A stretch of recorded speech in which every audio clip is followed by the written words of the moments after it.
So one of the things here that I think those of you who have been following the affair with Dr. Khalil Andani, for example, it showcases this quite nicely. And then there was also with Ali Dawa, an apostate prophet, and some of the comments being made is the Salafis are quite militant and generally don't care if their words have any kind of negative repercussions.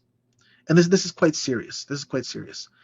Um, and the example like that we can look at is for what you see online happening, whether it's on Twitter or it's on Clubhouse or on YouTube. Basically, it's hitting all of the social media platforms. Is this idea of takfiring the Ismaili community? Now, I'm not in a position really to qualify whether or not Ismailis are Muslims. That's an internal critique within the Islamic community. Okay. For all intents and purposes, I have no problems saying that, okay, yes, they're part of Islam. They believe in Muhammad. They believe in the Imams and so on. Whether or not the way that they practice Islam is according to the standards that they should be practicing Islam, that's an internal discussion. But that doesn't detract from the point of what to takfir someone, what that actually entails. And there's a distinction between giving your opinion that something might constitute kufr or disbelief. That's one thing, that you give an opinion that you think that, well, if you believe in such and such, this is actually kufr, this takes you out of Islam. It's altogether different to making an actual pronouncement of takfir, and you're saying that that person there has engaged in kufr. That person right there. Never mind the beliefs, but the person, the individual. That actually has real world implications. Okay. Now a judgment has been pronounced that basically gives license to for a Muslim to kill a kafir without any kind of obligatory punishment under Sharia. Okay. That's what is entailed when you actually make takfir of someone. You're even, maybe, let's say, well, nobody's going to listen to me. I mean, it's like, who am I? I'm not an imam or something like that, that my takfir doesn't really matter because no one's going to listen. That's not the point. The point is you are making a pronouncement that says that you agree with the idea that this person can be killed. Okay. Now, somebody will say, well, nobody's going to kill him because they'll get punished by the state. And this is kind of, now we're getting into a little bit more details with fiqh, but I think it's an important point to raise, is that if a Muslim goes and does vigilantism, for example, because they heard of this pronouncement of takfir, they may be punished by the state. Okay, that's fine. Islamically, there is no obligation under Sharia to punish the person who killed a kafir.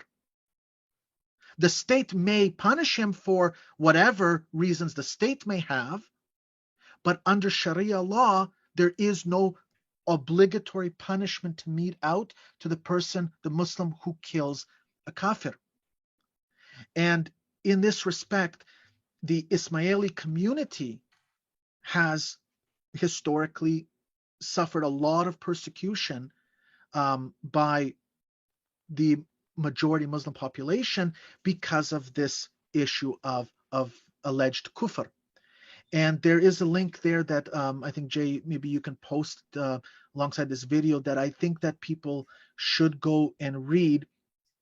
And it's through basically giving a very detailed historical breakdown of the persecution against Ismailis that have occurred, so that this is real events that have occurred. And so that when you get these Salafis online basically pronouncing takfir against, let's say, Dr. Khalil Andani and the Ismailis, that's basically following in line historically. It's saying that they agree with the historical persecution, that they've got no problems with it.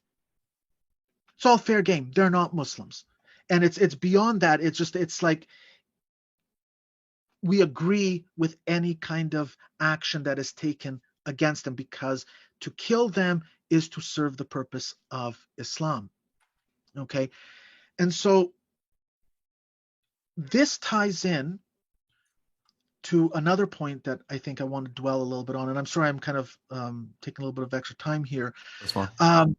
Is that a lot of these Salafi da'is, they want to portray themselves oftentimes as maybe being cordial and interested in having, like, let's say, fruitful discussions with non-Muslims, to peacefully invite people to Islam.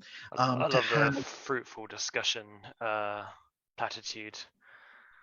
Right. Like they'll portray themselves as basically being, let's say, academics. Like they want to engage people academically in debates. Okay. But then on the other hand, they've got no problems with making takfir or pronouncing takfir. They're basically saying, yeah, when you're engaging me, I expect you to be nice and cordial and respectful, but just kind of forget about the fact that I've basically made a pronouncement that that individual should be killed. Okay? It's not to say that when you takfir someone, that you believe them to have committed kufr. It's also a statement that you're saying they should be killed. Okay? We're not going to mince things around. We're not going to let you guys, you Muslims, sugarcoat this. Okay? Somebody who is pronounced a kafir, is takfir, is licensed to be killed. And so you have people like Jake who want to put on this kind of mask that he should be somebody who's respectful, he'll engage with you at an academic level, that he will treat you with respect, or not, as a non-Muslim, whatever. He recognizes your credentials, but then he'll go and make takfir of someone. Okay, these are the kinds of individuals that you're dealing with, and it's quite serious. And I think that we need to recognize this and basically call it out, that these are the individuals that people are dealing with.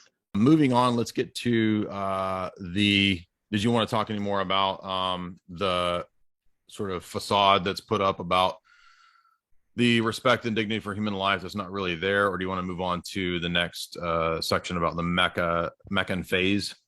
Yeah. Well, I just wanted to say one thing. Sure, is just that a lot of, I think, to their credit, a lot of Muslim apologists, like the one previously mentioned, may have started off as being sincere academics, but the problem is that in order to actually gain any kind of popularity in the Dawah scene, you kind of need to throw your lot behind the Salafis. Otherwise, you are just kind of going to get cold-shouldered. And so you just kind of have to become a Salafi. And as soon as you start, getting egged on by Salafis and you participate in Salafi circles, then you will act like a Salafi, which means that you will start doing these things which are very, very serious, right? Like people are dying. Like this isn't a joke. Right. Okay. Like for you in your comfort of your Western home, where ironically you don't live under Sharia, and you out here takfiring people, you have no idea what it's like to live in a country where these laws and these kind of communities who have honor killings and all this kind of stuff might treat other people who you've never met before, and this isn't a joke, right? This is people's lives. That's a great point. Yeah, I could maybe we can just add to it. Like, I mean, it contrasts, for example, with Orthodox, how our notion of takfiring someone is not to impose a death penalty. It may result in maybe, let's say, exile, but it's always with the hope that the person before they dies can come back to Christ. Okay, so our notion of takfir is